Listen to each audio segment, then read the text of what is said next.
Programa TVK, um oferecimento. Alux Iluminação, Pidu Casa e Acabamento, Eleg Ambientes, Estela Yubi Banqueteria, Ateliê Ângela Guimarães, Morarte.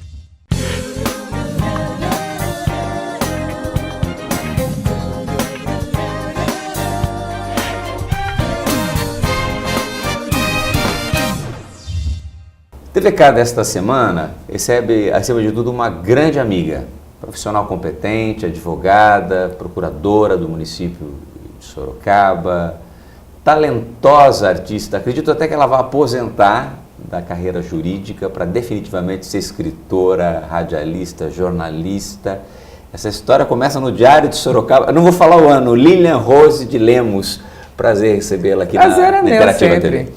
Prazer é meu sempre. Estar com você é sempre prazer. Que bom. Pelo menos a gente ri muito, né? Com certeza.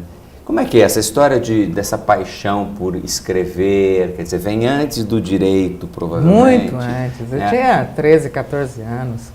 Diário de Sorocaba. A Lilian, para quem não sabe, é sobrinha de um grande amigo, Cláudio Grosso, jornalista, foi editor-chefe do jornal Diário de Sorocaba há muitos anos, vice-prefeito do então prefeito Teodoro Mendes, e depois assumiu a prefeitura de Sorocaba quando o Teodoro renunciou para ser candidato a deputado federal, quer dizer, não concluiu o mandato, e o Cláudio ficou aí por 12 meses, 8 meses, prefeito de Sorocaba. E aí essa história do Diário, Dona Tereza, seu Vitor... Eu tinha 13, 14 anos, o Cláudio estava envolvido com a campanha, e eu então passei a frequentar. Eu tenho até hoje o cheiro da rotativa, a tinta da rotativa. Então, eu tenho um prazer com o papel e o cheiro, é engraçado. Sujar papel, né? e era muito prazeroso, eu era uma garota, não é uma menina.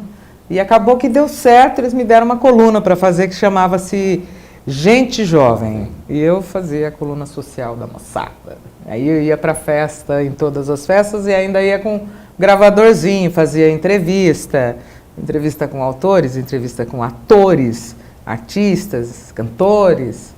E eu, assim como você, né, que começou tão criança, no rádio, que é essa escola maravilhosa da comunicação, também. Eu lembro de você, menino, em campo de futebol, entrevistando e tal. Isso. É uma escola linda, né? E é uma hipocrisia a gente achar que com 14 anos, o menino e a menina não podem estar contribuindo. Olha, se eles não contribuírem com nada, com o mundo, com eles... Já estão fazendo. Nossa, porque a gente melhora muito, né? Eu aprendi a ler muito bem, a corrigir português bem, não é? A ter noção da importância da notícia.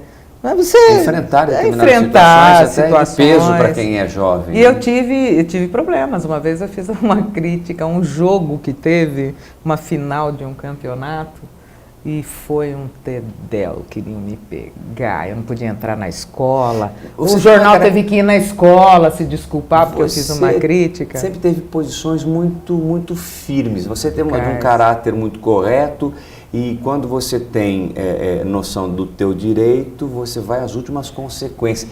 Mas é personalidade, né? É da personalidade, eu não sei. Outro dia eu estava conversando com uma amiga nossa, inclusive, e eu dizia assim, eu não sei se eu sou advogado porque eu gosto de advogar, porque eu gosto da justiça, da briga. Acho que os dois, né? Porque às vezes você não ganha nada, mas é tão prazeroso você ir buscar... Defender uma tese. Defender aquilo e mostrar o que está certo. E a injustiça é uma coisa que me irrita sobremaneira. Você tem paciência com o tempo da justiça? Porque o tempo dos homens, o tempo de Deus, o tempo da justiça, como é que é essa paciência? Nenhuma. É uma das coisas que me faz já pensar em aposentar. Né? Eu estou meio irritada demais com essa passividade do mundo jurídico, essa demora, que justiça tardia não é justiça, né? A gente já sabe disso. E tem coisa que depende que a decisão poderia ser mais rápida, né? O advogado cumpre prazo, né? As outras instâncias nem sempre. Nem sempre. E a gente reconhece que o volume é enorme, o volume é sobre-humano, né? Quer dizer, agora, por que é que se deixa um poder tão importante ser inoperante? Porque é interessante a alguém. Normalmente as partes mais fortes, por isso que demora. Agora, por outro lado, algumas coisas não precisavam demorar tanto. Então percebe-se que é um tira-mão, das autoridades para que as partes se ferrem e ferradas façam um acordo, porque daí ambas perdem. Aí ele só põe lá, homologa e acaba com o processo. Isso é uma coisa que me irrita, porque às vezes as pessoas têm direito, elas têm razão, e elas têm direito a receberem o que se chama de justiça, que, vamos combinar, é um patrimônio humano, antes de mais nada, né? Olha, eu até nem ia abordar, tinha esquecido isso, mas a gente começa a conversar e você, basicamente, com outros colegas da Prefeitura de Sorocaba, mas você assim, tem presença importante. Eu vou falar da empresa da Urbis, que você foi diretora jurídica e também assumiu presidência em determinados momentos, na época do Eduardo, mas você pôs a alma em relação ao PROCON de Sorocaba, quer dizer, o direito do consumidor. Você viajou Brasil, estudou muito, quer dizer... Fora também, né? Como é que é esse direito do consumidor? Como é que ele está... A verdade foi a seguinte, eu era muito jovem e eu denunciei um esquema de corrupção grande que havia na época dentro da prefeitura. Então, corajosa, hein? Eu fui muito corajosa, porque eu era muito menina, não estava formada ainda. E eu fui... ficou uma coisa assim, se punir com a demissão a ela, que é denunciante, nós estamos lascados, porque vai aparecer na mídia e ninguém queria que aparecesse. Então, vamos dar a ela um prêmio. Vai ser nomeada advogada do PROCON. Quando eu cheguei lá, não era um prêmio, era um castigo, na verdade. O PROCON se resumia a uma salinha de 2x2, um banheiro sujo, não é? E aquilo simplesmente não existia. Era para... Ali era um depositário de funcionários malquistos da prefeitura. Então se jogava ali. Eu sempre falei que a vida é muito generosa. Aliás, o poder público tem muito disso, né? Não só com o PROCON, mas em outras áreas, né? E eu sempre disse que a vida é muito generosa comigo. E em pouco tempo eu acabei me destacando um pouco no estudo dessa questão, não só eu, mas os colegas que estavam ali. E com esse estudo, dentro do estado de São Paulo, acabou havendo algum destaque a Sorocaba. E, na sequência, passou-se a pensar num Código de Defesa do Consumidor. E como eu estava muito ligada com os promotores públicos, com os secretários de Estado, que trabalhavam com essa ideia de que era importante ter uma lei mais moderna em defesa do consumidor, eu acabei indo muito...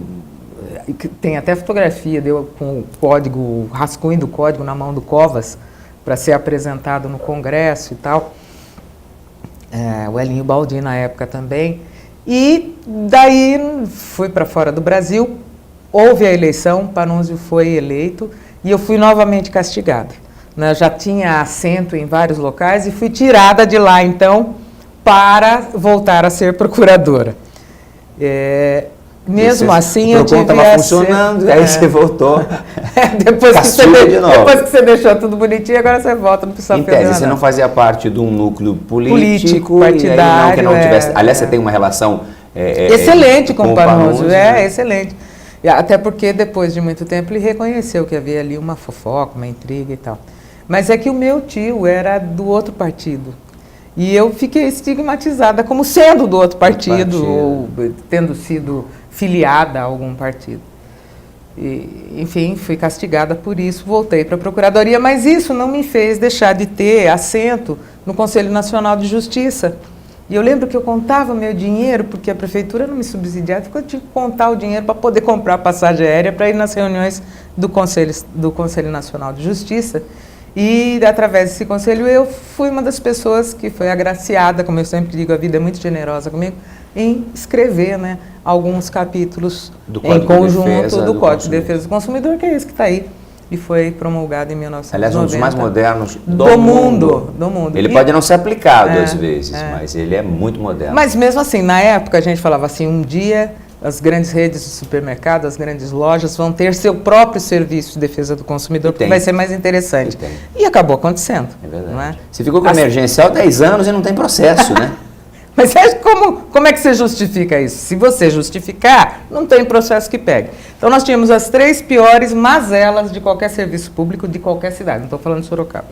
Lixo, obra e transporte. Por que são as piores mazelas? Porque é o que dá mais dinheiro. E também de onde se tira, não estou falando de Sorocaba, falo de todas, de onde se tira um grande caixa para os partidos fazerem as suas campanhas. Então, para você ser sério nisso... E são normalmente os maiores contratos dos municípios. Claro, né? São os mais altos. Né? Lixo todo mundo tem lixo em casa. Transporte todo mundo usa transporte. Se você não usa, alguém trabalha com você usa. E transporte coletivo é onde você, né? E as vias por esse transporte. Tudo. Agora, eu acho que às vezes o sujeito é um bom advogado, mas não tem essa pegada, que é entender o que é o interesse público, né? Às vezes você olha um contrato e fala, isso aqui está furado aqui. Espera um pouquinho. Mas qual é o interesse público? Eu me lembro, por exemplo, que as pessoas falam, não, a Urbs é uma empresa maravilhosa, ela dá lucro. No primeiro dia que eu entrei lá, eu falei, dá lucro para quê, cara pálida? A empresa pública não é para dar lucro, é para prestar serviço bom, ter qualidade. Então a gente tinha um péssimo serviço de transporte de deficiente, por exemplo. Exatamente. Não é? Por quê? Para economizar para quem? Você tem que fazer um negócio bom, então vou fazer um negócio modelar. Está bem. Esse transporte de até deficiente hoje. Que está aí até hoje. Olha, se tem uma coisa que eu acho que eu vou levar para outra vida, em algum plano espiritual, eu chegava assim, essa parte eu consegui fazer. Né? Dar esse conforto para as pessoas especiais, né? Que tem tantas diferenças e dificuldades de mobilidade, e dar a eles acesso a uma vida mais digna, Até né? porque quando a gente fala em transporte coletivo, todos os transportes coletivos quase que no mundo são subsidiados, né? Sempre tem que ser. Ele não consegue se sustentar porque ele nem sempre demanda faturamento, mas se um bairro tem pouca gente, não significa que vai ter que ter oferta nenhuma de transporte. Ao contrário. Nós temos que subsidiar aquele bairro que tem muita gente, tem que subsidiar o ônibus que vem meio vazio daquele bairro que tem menos gente. Mas veja, era só uma conotação, né? Porque a Urbs sempre teve um quadro técnico maravilhoso, muito bom, muito bem formado e tinha uma concepção de transporte muito moderna. Nós não se tinha ainda uma noção de quanto a gente queria que fosse moderno além do tempo que a gente vivia. Então a gente projetava uma ideia para 10 anos depois. Lei de licitações está travando os municípios, está complicado hoje, os prefeitos reclamam muito e a gente percebe que às vezes quem vence concorrência nem sempre presta o melhor serviço, é mais barato e nem sempre isso gera qualidade na prestação de serviço. Existe uma pré-análise na questão de licitação e contratos que poderia ser melhor feita. E eu volto a dizer, é por falta de experiência e de noção do que é público, a defesa do que é público. Às vezes você pode até adjudicar um preço que não é melhor. Se você souber defender a questão e o interesse público, ninguém vai te pegar. Ou então o Tribunal de Contas vai te pegar. Daí você vai lá e faz a defesa. Eu cansei de fazer isso, mas tem que saber mas ninguém, qual é o viés. Normalmente as pessoas não querem. Não quer. Então, primeiro porque é mais... É que nem o juiz que só quer fazer acordo. Entendeu? Só quer fazer acordo e não julga. Na licitação é a mesma coisa. Não vamos fazer isso porque senão não vai. Isso aqui vai dar problema. Isso aqui então vamos pegar pelo menor preço, porque melhor assim... Não é bem assim. A lei diz o menor preço, mas ela abre alternativas. Se você quiser enfrentar, você tem alternativas de enfrentamento. Porém, os técnicos mesmo não desejam isso. Não, então é melhor fazer tem assim. Tem risco, para. Muito bem. E aí, além Presta do risco... péssimo serviço de não, além do risco, você tem a concorrência empresarial, que é terrível, lógico, são contratos longos e de muita receita, e você tem os interesses político-partidários se envolvendo nas linhas licitatórias.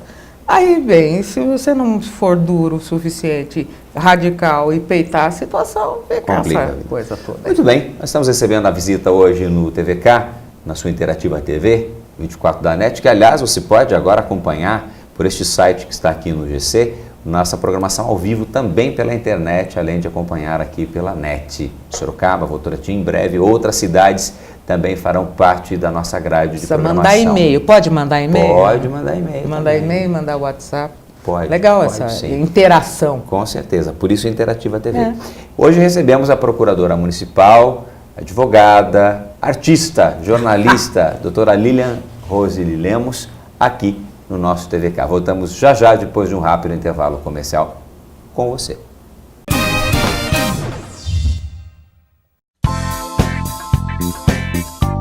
A Luxi Iluminação, uma loja completa do clássico ao moderno. Tudo para a iluminação da sua casa ou empresa. Equipe de profissionais para desenvolver o melhor projeto para você. A Luxi Iluminação, a sua melhor opção em iluminação. Avenida Caribe 400 Campolim, telefone 3357-6057.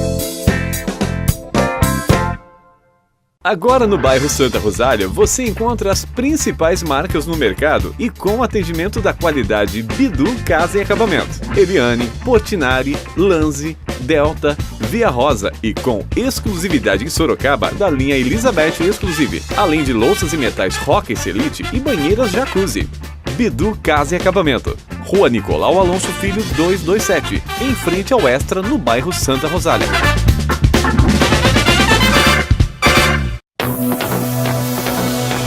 O seu ambiente precisa ser como você, único. Você quer um ambiente com o seu jeito, com o seu estilo. E isso você encontra na Eleg Ambiente, a mais nova loja de móveis e decoração da cidade.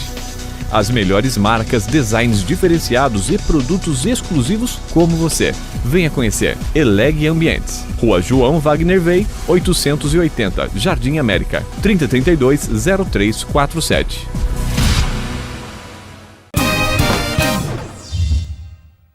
Eu recebi no TVK desta semana a procuradora municipal, advogada, grande artista, aliás é de dom, né? A doutora Lilian Rose de Lemos. Lilian, a gente fala em outro plano, eu sei que você tem toda uma conexão. Arteira, artista. Advocatriz. Exatamente, atriz. Como é que é essa história da produção Você escreve muito bem, você tinha uma coluna toda sexta-feira que a gente está querendo voltar, no final do Jornal Ipanema. Eu sei que você produz muito de madrugada, você gosta muito de música. Agora a Tati Abrão cortou minhas asas, isso que eu não posso mais, porque senão o treino que eu faço não reduz meu peso, porque eu não durmo. Você tem que dormir, então, agora eu tenho que dormir. Pois é, a doutora Tati, um grande beijo. Participou recentemente do programa do Walter. Excelente, manda bem ela, né? Exatamente, muito competente. Mas me diz o seguinte, como é que é essa produção, como é que... você está, obviamente, tem uma carreira extremamente consolidada, perto do processo de aposentadoria. Obviamente não deve parar de advogar, mas vai escolher o que vai fazer saindo do serviço público. Mas esse lado, né, de escritora, canta, né? De cantora, como é que é? Produtora cultural... Isso começa a crescer, até banco de voz, eu estou sabendo que a senhora pode também, você tem uma voz linda, sabe se colocar muito bem, às vezes as pessoas têm uma voz bonita, mas não sabem colocar. Como é que é esse processo de produzir? Como é que daqui para diante, como é que vai ser? Primeiro, vamos deixar claro que todos os adjetivos são por conta dele e da nossa verdade. fraterna amizade. Mas é verdade. A nossa irmandade. Mas a gente procura melhorar o texto, né? Eu fui fazer escola de escritores em São Paulo, oficinas de escrita de diversos modos. Aliás, são muitos estilos hoje, né? De muitos Os gêneros estilos. literais hoje são mais de 50, né? O último que eu fiz foi sobre minissérie de televisão, parece que foi bem. Eu tive eu escrevi um capítulo de uma... engraçado, porque caiu para mim uma coisa que eu jamais faria, que era um texto infantil. Falei, dançou, como é que eu vou fazer? Duas coisas que eu nunca ia conseguir fazer. Uma carta de amor e um texto infantil. Carta de amor você tem capacidade, sim. Não, uma carta de amor foi mais fácil. Mas texto infantil, gente, para mim aquilo era terrível. Então, enfim, era um exercício, tive que fazer, fiz. Foi apresentado no Disney Channel. E foi super considerado. É um prazer. Se você ficasse só com a gestão dos negócios, e você é muito bom nisso, e a administração da tua rádio, da tua televisão, do teu jornal, você não ia ter o mesmo prazer. Porque o tesão da coisa, perdão da expressão, é o vídeo, tá lá no Jornal da Manhã, tá escrevendo. Essa produção é uma coisa que encanta, para quem gosta, encanta. Então eu não sei se eu faço bem, mas eu procuro buscar fontes que me dão um relaxamento e um prazer muito grande. Um dia Deus há de me prever um momento em que eu vou poder viver só do prazer. E será isso, né? Eu escrevi várias cenas de musicais para algumas peças de teatro em São Paulo. Tenho alguns contatos, mas de vez em quando me sabe que é você, tem coisa que está aí. Não tem problema, eu não estou muito preocupada com a autoria. No teu processo de criação, você tem todo um lado com uma ligação espiritual, todos nós temos, cada um com a sua crença. Você percebe que no momento em que você está produzindo, você está preparado ali com sensibilidade, você tem intuição? Tenho sim. E eu percebi isso muito nitidamente aqui com você na rádio. Né? O trabalho intuitivo, ele alimenta a gente de uma forma diferente, é como um alimento da alma. E como você falou, eu trabalho muito de madrugada, viro à noite escrevendo, trabalhando, os canais intuitivos ficam um pouco mais abertos. Você está muito relaxado, um silêncio profundo à sua volta. Eu percebo isso porque muitas vezes... Né? Você é uma pessoa que pensa, né? Claro. Não é todo mundo que pensa, você pensa. Mas acontece de você escrever um texto e falar assim, gente, como é que eu consegui terminar? Como é que eu cheguei nisso? Você não fez sabe. Um texto aqui na rádio, acho que foi Coxa de Retalho, alguma coisa assim. Até o Etevaldo Faria, advogado, falou que muita gente elogiou aquele texto, nem sei se você lembra dele. Assim, coisas muito boas, muito boas. Muita coisa ligada com filosofia, coisa ligada na com... Na Coxa de Retalho a gente vai alinhavando os nossos momentos, né? E às vezes tem momentos que estão poídos, machucados ali. Né? Então você tem que saber superar aquilo, partir para o outro retalho e ir construindo esse cozer, né, de sentimentos aí. Mas teve vários, teve uma de um carnaval que eu falava sobre um carnaval, assunto que não tinha nada a ver, e um rapaz até te procurou, ele era bombeiro, não? Bombeiro, é verdade, foi mesmo. Que ele falou que ele teve um desligamento durante a crônica, voltou no período de infância, viu a mãe, que havia morrido recentemente, embalando ele numa balança que tinha na casa dele, e quando ele voltou, ele se sentiu tão bem, a crônica já estava acabando com a música, ele se sentiu tão bem, ele entrou numa sintonia e, segundo ele, tinha saído de uma depressão nesse momento. Diz que levantou, tomou banho, fez a barba, foi pro médico e tal, e conseguiu voltar para o Ipanema Clube também, isso, né? Tipo, te procurou? Ele procurou você, queria saber que ele falou, salvou minha vida. Eu não salvei a vida de ninguém, não, imagina. É que você, com a palavra, a gente também pode acabar com uma, né? É a palavra, né? O tom que você vai dando à palavra, a música, você pode fazer com isso que a vibração melhore. Então, gosto de tocar, gosto de escrever, gosto de ver meus textos por aí andando, às vezes eu olho e dou risada, as pessoas, às vezes eu até comento, falo assim, você sabe de quem é isso, né? A pessoa está publicando e não lembra. Eu gosto disso e é um prazer para nós, para você também é um prazer. Eu sei que você faz isso aqui muito mais com prazer do que só pelo negócio, que é um grande negócio da comunicação. Talvez se torne, né, um grande negócio, mas... Não adianta, se tornar merecimento, você trabalhou por isso. Você trabalhou a vida toda, Cris. Você também está na lida há 40 anos, muito provavelmente, né? Então... Pouco menos, mas algo em torno de 35. 30 e poucos, né? Então, a vida tem que trazer algum merecimento, por mais difícil seja. Línia, que texto que a senhora vai lembrar hoje pra gente? Aliás, podia gravar de vez em quando pra TV, não... Vamos gravar. O rádio, para começar a ponta do iceberg... E a tua interpretação é tão legal no rádio, você escolhe, quando você produzia para a rádio, você escolhia a música tema, né? A incidental e a posterior. Que exatamente, aí eu pergunto, quando você escrevia, você pensava antes na música ou a música vinha depois do texto? O que vinha? A música incidental é aquela que estava acontecendo? A incidental era fácil, ela só precisava ter a marca, né, da música, o compasso. O ritmo, o compasso. Ele tinha que dar o ritmo da minha fala.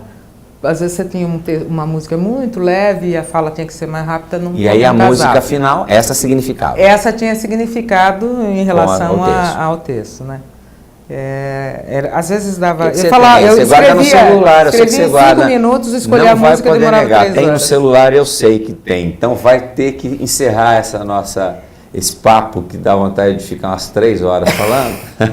Olha, o Zé Régio é um poeta português e ele durante 30 anos foi catedrático de literatura lá em Coimbra e tal. E eu gosto muito de um texto dele que eu já sabia decor desde menina, tinha uns 14, 15 anos, sabia decor.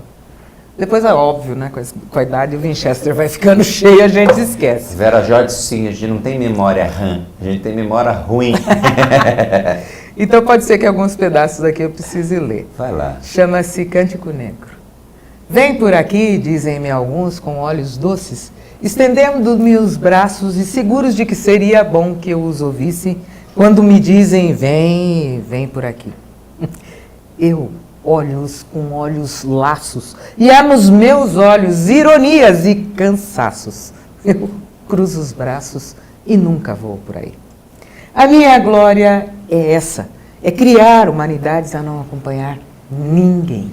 Que eu vivo com a mesma vontade com que rasguei o ventre à minha mãe.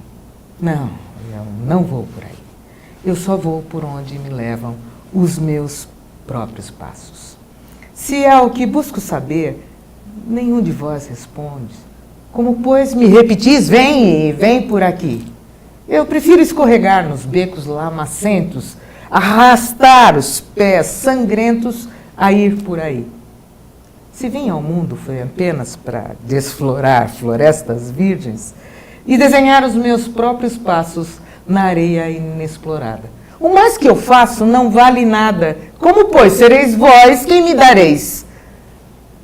Impulsos, ferramentas e coragem para eu derrubar os meus próprios obstáculos. Corre nas vossas veias o sangue velho dos avós e vós amais o que é fácil. Eu amo o longe e as torrentes. Amo os desertos, a miragem, amo os abismos. E de vós? Tendes estradas, tendes jardins, tendes canteiros, tendes tratados, tendes leis, tendes filósofos e sábios. Eu só tenho a minha loucura. E levanto-a como um facho a arder na noite escura, e eu sinto espuma e sangue, cântico nos lábios. Ah, que ninguém me dê piedosas intenções, que ninguém me peça definições, que ninguém me diga vem por aqui. Eu não sei por onde vou, não sei para onde vou, mas eu sei que não vou por aí. Paz e bem que você tanto deseja a todas as pessoas que em 2016 te retornem em dobro para o que você merece. Amém. Bom dia! Bom dia.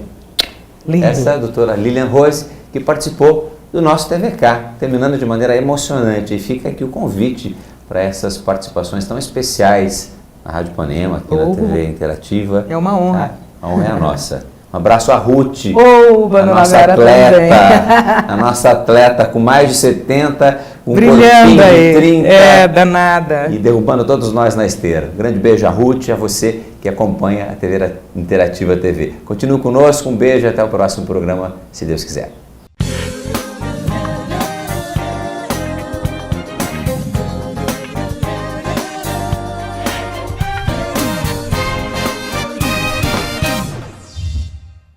Programa TVK, um oferecimento.